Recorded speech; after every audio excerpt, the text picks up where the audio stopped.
शाहरुख खान की पठान 2 और tiger versus Pathan का फ्यूचर अब सवालों के घेरे में है। एक तरफ किंग खान का बेटा डेब्यू कर रहा है तो दूसरी तरफ शाहरुख खान की 2 बड़ी फिल्मों का फ्यूचर खतरे में है। इंडिया का सबसे बड़ा यूनिवर्स, जिस पर कभी करोड़ों फैंस छाती ठोक कर कहते थे कि भाई हॉलीवुड को टक्कर देने वाला कंटेंट सिर्फ इंडिया में बन रहा है, वही वाईआरएफ का स्पाई यूनिवर्स जिसने 5 फिल्मों से करीब 2900 करोड़ का बिजनेस ठोक दिया था, अब वो बंद होने के कागार पर है। कभी ये स्पाई यूनिवर्स इंडिया का प्राइड हुआ करता था। Pathaan, Tiger, War, Salman, Shahrukh, Hrithik, Kabir, stars की फौज खड़ी की थी, लेकिन वॉर 2 ने पूरा खेल बिगाड़ दिया। इस बर्बादी का गुनहगार है वॉर 2। और ऑडियंस बोल रही है कितनी बार रॉ वर्सेस आईएसआई दिखाओगे, हर बार हीरो बुलेट प्रूफ जैकेट पहनेगा, एक्स आर्मी का ऑफिसर ही गद्दार निकलेगा। वॉर 2 में भी वही पुराना मसाला और कहानी इतनी लंबी खींची कि लोग बोर हो गए और कहने लगे कि बस करो भैया।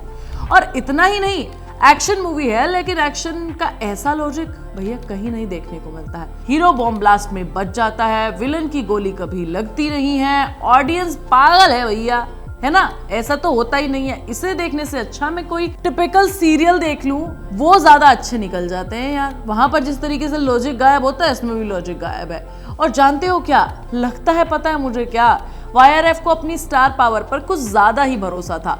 नाम के बड़े बड़े हीरो लेकिन काम बिल्कुल zero. Pushpa, Baahubali, cop universe, LCU और सबको पीछे छोड़कर स्पाई यूनिवर्स ने खुद को नंबर 1 घोषित कर दिया था, स्टार्स की फौज खड़ी करके। सलमान भाई टाइगर, शाहरुख खान पठान, ऋतिक कबीर और अब तो जूनियर एनटीआर भी लाइन में लग गए थे भैया। लेकिन वॉर 2 में ऋतिक रोशन और जूनियर एनटीआर का टैलेंट यूज ही नहीं किया गया। बस हीरोपंती और बड़े बड़े विदेशी लोकेशंस, हॉलीवुड लेवल के सेटअप और इस बार एक ही मसाला, पाकिस्तान को पीटना, रॉ वर्सेस आईएसआई। ऑडियंस को ये मसाला कब तक मजे देगा यार, कुछ नया चाहिए हम लोगों को। वॉर 2 आते आते फ्रस्ट्रेशन फट चुका था और इसका सीधा सीधा इम्पैक्ट दिखा है हमें कलेक्शन में, है ना। और सबसे बड़ी चीज भैया, फीमेल एक्टर को तो मतलब इनकी तो बात ही मत करो। दीपिका पादुकोण, कैटरीना, कियारा, इनको सिर्फ बिकनी और सॉन्ग्स तक सीमित कर दिया यार। एक्शन में इनका कोई वैल्यू ही नहीं है, जैसे इनको रखा ही गया है फिगर दिखाने के लिए, है। अगर कुछ तो एक्शन सीन ठीक से करा लेते तो शायद कुछ ना कुछ ज्यादा ही कलेक्शन कर लेती। और इन्हीं बड़े बड़े नामों की वजह से फिल्म का बजट भी 400 करोड़ पहुंच गया था। 70 से 80% फीस भी उड़ा कर ले जाते हैं ये, है ना। फिर वीएफएक्स और स्क्रीन प्ले के लिए तो पैसा नहीं बचेगा ना। रिजल्ट क्या, हमें चीप सीन्स देखने को मिले, ग्रीन स्क्रीन का क्रोमा देखने को मिला। अरे भैया हॉलीवुड तक ग्रीन स्क्रीन इस्तेमाल करता है, लेकिन ऐसा नहीं कि सब फेक लगे।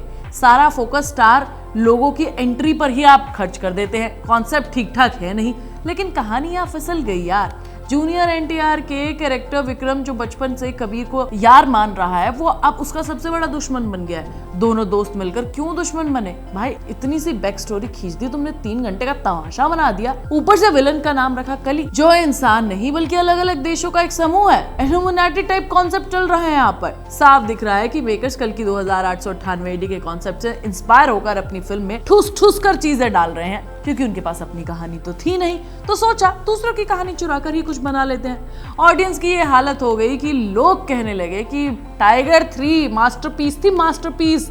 अब सोचो, जो टाइगर 3 एक एवरेज मूवी थी, आज उसे लोग मास्टरपीस बोल रहे थे। वॉर 2 की कितनी धज्जियां उड़ी हैं यार। क्लासिक बनाने निकले थे, लेकिन ये तो कुछ भी नहीं बनाया।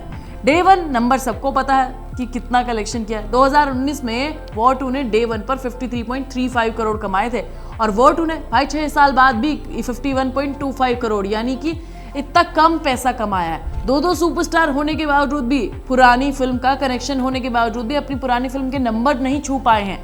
इससे साफ दिख रहा है कि स्पाई यूनिवर्स का मैजिक खत्म हो चुका है। शायद यही वजह है कि शाहरुख खान, जो कभी कभी वाईआरएफ के बड़े पिलर थे, अब वो पठान 2 के लिए डेट्स तक नहीं दे रहे हैं। पठान 2 की अनाउंसमेंट हुई, लेकिन एसआरके का कोई खास इंटरेस्ट इसमें दिख ही नहीं रहा है। ऑलरेडी 2 साल हो गए हैं और शूटिंग अब तक शुरू नहीं हुई है। उनको तो अभी आर्यन खान का डेब्यू कराना है, सुहाना को किंग में से एस्टैब्लिश करना है। स्पाई यूनिवर्स के सारे हीरो सलमान, शाहरुख, ऋतिक 60 के आसपास के हो गए हैं, मतलब बूढ़े हो गए हैं। क्या ये लोग स्पाई यूनिवर्स के एंड गेम तक सरवाइव कर पाएंगे? आप ही नीचे कमेंट करके बता दो मुझे जरा। लेकिन यार वॉर 2 की असली बर्बादी तो YRF की स्ट्रेटजी है। सच बताऊं तो मुझे पता है क्या लगता है कि भाई किसी भी तरीके से कोई यूनिवर्स ऐसे ही बना देते हैं। मूवीज बनती चली गई और इन्होंने यूनिवर्स बना दिया।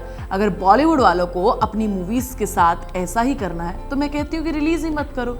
YRF पठान से लेकर पहले कोई यूनिवर्स था ही नहीं। एक था टाइगर, टाइगर जिंदा है, वॉर, सब अलग अलग फिल्में थी। बाद में बैठकर आदित्य भैया ने सोचा कि अरे यार क्यों ना इनको सबको जोड़ दिया जाए, एक यूनिवर्स बना लेता हूँ। पठान में जब सलमान की एंट्री हुई तो ऑडियंस पागल ही हो गई। यही उनकी USB बन गई। लेकिन इसके बाद ये फॉर्मूला बार बार रिपीट करते चले गए, फोर्स कैमियोज डाले, स्टार पावर डाली। पर सोचो यार कि क्या इस सब से आप अपना यूनिवर्स एस्टैब्लिश कर सकते हैं? इसका जवाब है बिल्कुल भी नहीं। शायद आपने अपने यूनिवर्स की सही से प्लानिंग ही नहीं की। स्पाई यूनिवर्स के अगले project Alpha, Pathaan 2, Tiger 4, Tiger versus Pathaan को लेकर एक्साइटमेंट लोगों में बचा ही नहीं है। लोग कह रहे हैं कि भाई ये सब तो हम पहले ही देख चुके हैं यार। स्पाई यूनिवर्स की हालत आज एक ऊंची दुकान फीके पकवान वाली कहावत जैसी हो गई है। स्टार तो बड़े बड़े हैं, हाइप भी है, लेकिन कंटेंट जीरो है और ऑडियंस अब बेवकूफ नहीं है। बार बार कॉपी पेस्ट वाला फॉर्मूला जो आप लगाते हैं तो भैया ये तो नहीं चल पाएगा। स्पाई यूनिवर्स का डाउनफॉल अब शुरू हो चुका है। अब अगर आदित्य ने अपनी स्ट्रेटजी नहीं बदली, राइटर्स को पावर नहीं दी बढ़िया से लिखने की, पैसा नहीं दिया, तो भाई सारी फिल्में फ्लॉप होती चली जाएंगी। कोई भी प्रोजेक्ट वैसा नहीं वर्क करेगा जैसा होना चाहिए। तो भाई यही थी स्पाई यूनिवर्स की असली कहानी। कैसे एक टाइम पर सबसे बड़ी फ्रेंचाइजी बनने वाला स्पाई यूनिवर्स अपने ही वजन के तले दब रहा है। वॉर 2 ने साफ कर दिया कि सिर्फ स्टार से फिल्में नहीं चलती, अब ऑडियंस को चाहिए कंटेंट, विजन एंड ओरिजिनलिटी। तो भाई स्पाई यूनिवर्स शायद अब खत्म हो रहा है। अब देखना ही है कि आर्यन खान बॉलीवुड का नया दौर शुरू करते हैं या अपने बाप के पुराने ट्रैप में फंस जाते हैं। बाकी तुम बताओ तुम्हें क्या लगता है। मैं तुम्हें नेक्स्ट वीडियो में मिलूंगी, तब तक तुम चैनल को सब्सक्राइब कर लेना, वीडियो को लाइक और शेयर कर लेना और प्लीज बेल आइकन दबाना बिल्कुल मत भूलना।